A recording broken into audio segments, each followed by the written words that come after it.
All right, here we go with Keith Baldry, Legislative Bureau Chief for Global News. Good morning, Keith. Morning. Let's start with the third wave, and if we're in a third wave of the pandemic, and it's interesting that Dr. Bonnie Henry doesn't seem to be totally comfortable with that term. She doesn't like the analogy. Thinks it's Why not?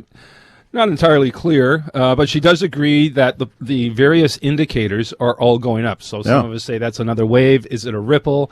Is it a tsunami? Is it how big is the wave? Is there another analogy? But she doesn't disagree with the fact that hospitalizations are now at their highest. They've been in some time. The number of active cases is the highest since early January. 16 people died over the weekend, which again was a higher count than we've seen in recent weeks. So we're at a point now where we're seeing numbers starting to point towards what we saw in November and December when we had very high case counts.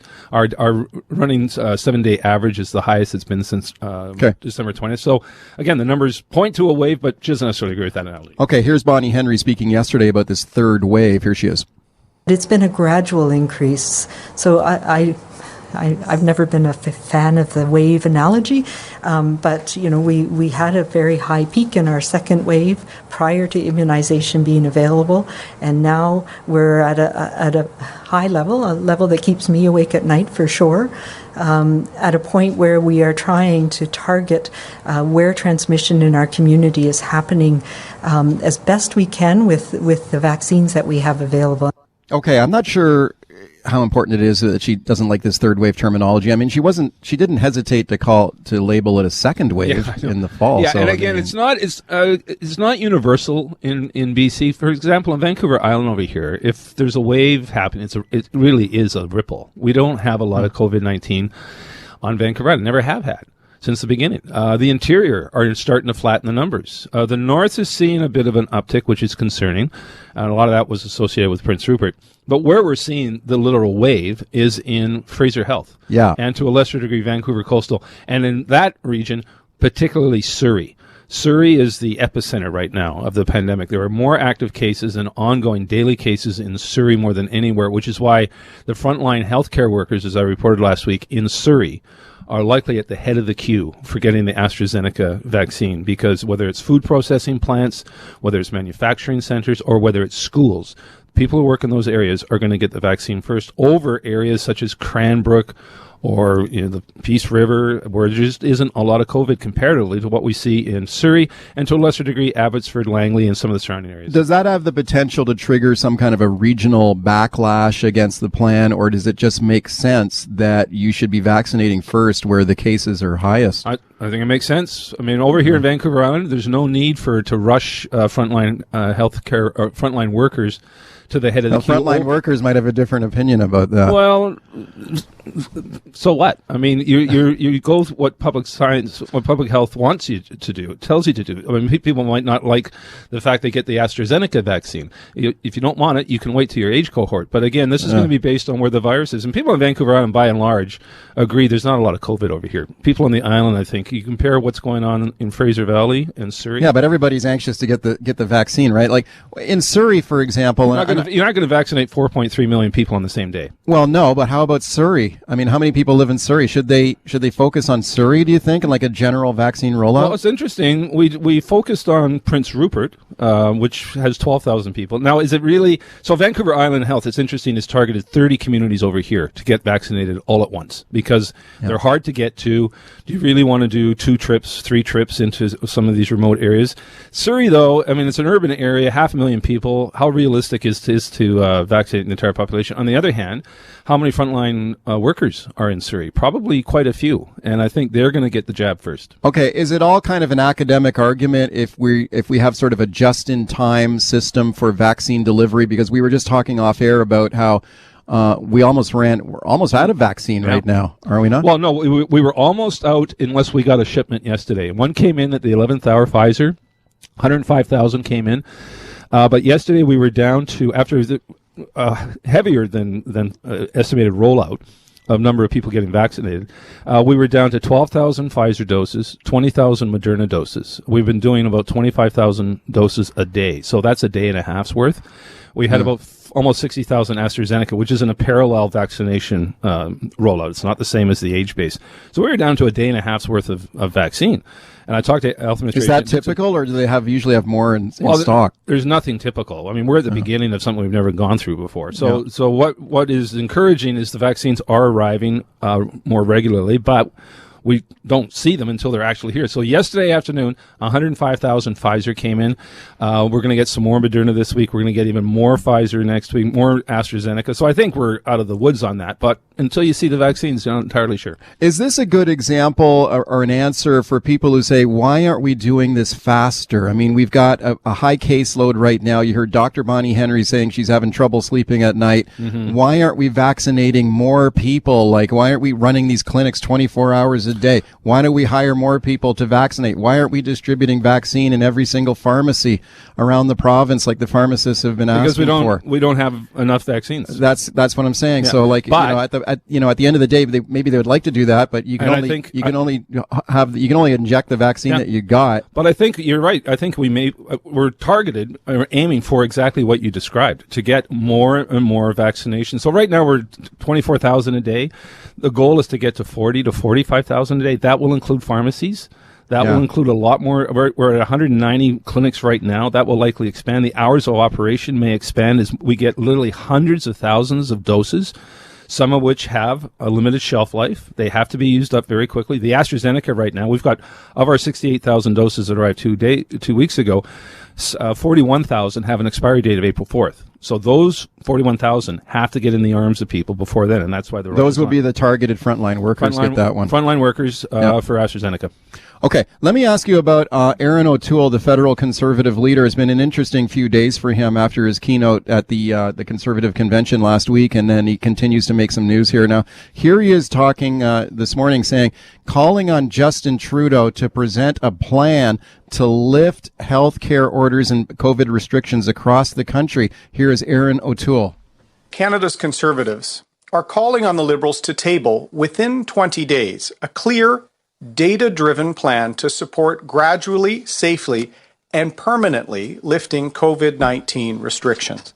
What do you think of that? Like, he's saying that other countries have done. He's saying the Biden administration has tabled a plan like this. The UK has got a plan to lift restrictions, but he's saying there's no federal plan. Well, I think this is a very calculated political gamble by Aaron O'Toole and the Conservatives. They think, and they may be onto something here, that public opinion is shifting towards getting rid of some restrictions. Even though the numbers are escalating in BC, Alberta, and Ontario, even though the variants of concern, particularly the UK variant, the B117, is starting to really escalate in numbers. But I think the Conservatives are betting that public opinion, for them anyways, is on the side of lifting restrictions, which is, again, a very interesting gambit, and we'll see where this is Well, headed. it would certainly appeal to a large segment of the Conservative Party base that would certainly support this, but I wonder, we talked earlier yesterday, about the challenge that Conservatives face in getting voters to come to them, especially in the large urban metro regions of Canada, like in Metro Toronto, Montreal, Vancouver. They need those votes, right? Especially in the suburbs. And I wonder if the Conservatives are detecting that people are fed up with the restrictions. And there's been tougher lockdowns in other provinces compared to British Columbia. Manitoba, Ontario too, right? So I mean, is he looking at this and saying, okay, this is where I can get some urban votes in Toronto? I think, as I say, I think it's a political gamble. He's rolling the dice here. It may backfire, but it may come up roses for him. You never know. I do think in Ontario there seems to be, from news coverage, an impatience with the restrictions, that people want them lifted. Now, as the weather improves and people are out there more often and, sunnier climes and such, public attitude may switch towards exactly where Aaron O'Toole is talking about. I'm not sure. It's a bit of a gamble. We'll see where it goes. All right, welcome back. Baldry's Beat. Keith Baldry is my guest. Your calls to him, 604-280-9898 is the number. Star 9898 on your cell. Dave in Nanaimo. Hey, Dave. Good morning, Mike and Keith. How are you? We're good. Go ahead. Good. My question is, I'm 61. I have a compromised immune system. I have no spleen. Lots of people like me out there. When are we going to hear about an early vaccine for us people that are compromised? Thanks for the call. Yeah, so if you go to the BC Center Disease Control website and look in the COVID data and work your way through the immunization plan. And there is a list of underlying health conditions that qualify you for an early vaccine in the first 2 weeks of April. So that's, if you're in that list, you're going to get your shot early. It won't be based on your age. I know people who have had an organ transplant they're on that list. I mean, if you've had a spleen removed. So I would check, anybody out there, check with your medical practitioner that you deal with. If you have an underlying health condition, you likely have a medical practitioner that you are in contact with. I mean, it sounds like you should get it. And, but that person will have the information. And that'll be in April, right? Yeah. That's when you don't have to wait for your age cohort. There's about 150,000 people in that group. With a wide variety of underlying health conditions. Yeah, and those people really have got a great argument and a case to make for getting the vaccine. And they should start getting it in early April. Is that the plan? Early to mid-April. Yeah. Cliff in Ladner. Hey, Cliff. Hi, Keith. Hi, Mike. How are you today? Hi, Cliff. Good. I'm calling about this thing about giving Surrey preferential vaccinations. I think that would be just a classic example of where do you look up in the dictionary bad behavior getting rewarded. That's what it would be with Surrey. They go party all the time, have these huge gatherings for weddings or funerals, whatever, and then we get to reward them all for that? I don't think so. Well, the goal of the immunization plan is to stop the transmission of the virus and to get as many people vaccinated as quickly as possible. So this is why we vaccinated homeless people. This is why we vaccinated people living in corrections facilities. People working in chicken plants, People who work and live in congregated areas where the virus can easily People working in Whistler. It's exactly who live in crowded areas. It's in your interest to get people vaccinated in areas where there's high transmission. Because then it reduces the chance of you getting it. Exactly. Right? Whether you want to look at it as rewarding bad behavior, fine. But at the end of the day, it's better if we can stamp out the virus in one area so it doesn't spread to where you are. I mean, when a firefighter goes to a house, you put the hose on the worst part of the fire, don't you?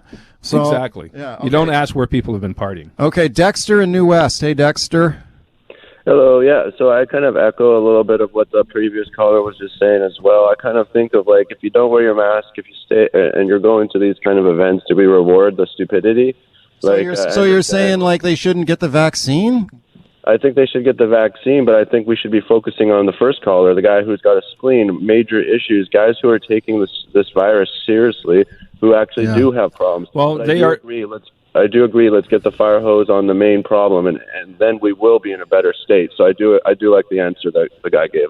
Okay, yeah. Well, we are going to prioritize those people with underlying health conditions. Well, and they should. Yeah. And there's about 150,000 out of a total of 185,000. I think a bunch of them already have because they live in a long-term care. I mean, I've been talking to the guy who runs the Down Syndrome Association in British Columbia, man, and you talk to him, he will convince you in just a few minutes of why they should have priority access. And they may very well. But again, it's in everyone's interest to get everyone as vaccinated as quickly as possible. And if it means targeting areas geographically because that's where the virus is spreading, it makes sense to protect you. Let's go to Ed in South Surrey. Hi, Ed. Hi. Are you aware that the Fraser Health is issuing 2 sets of guidelines for who's eligible for the COVID shot? Because I just had an argument with your news person on Sunday because she's put out a set of guidelines, and I said, well, those guidelines aren't true because I'm 75 and I got a shot. I got booked on Saturday.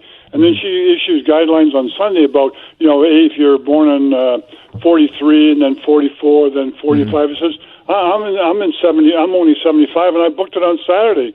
And I told her, your guidelines aren't right.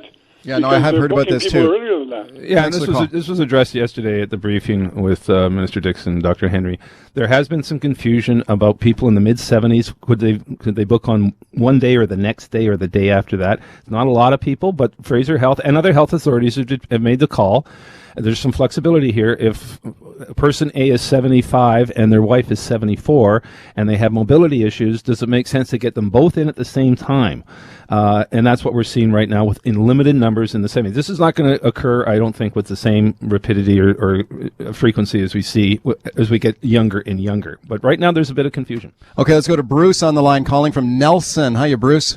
No, it's Bruce Nelson calling from Chase. Oh, I'm sorry. Okay, sorry, go ahead. Yeah, just out of interest, I agree that they should be doing things originally, as they have done in Toronto.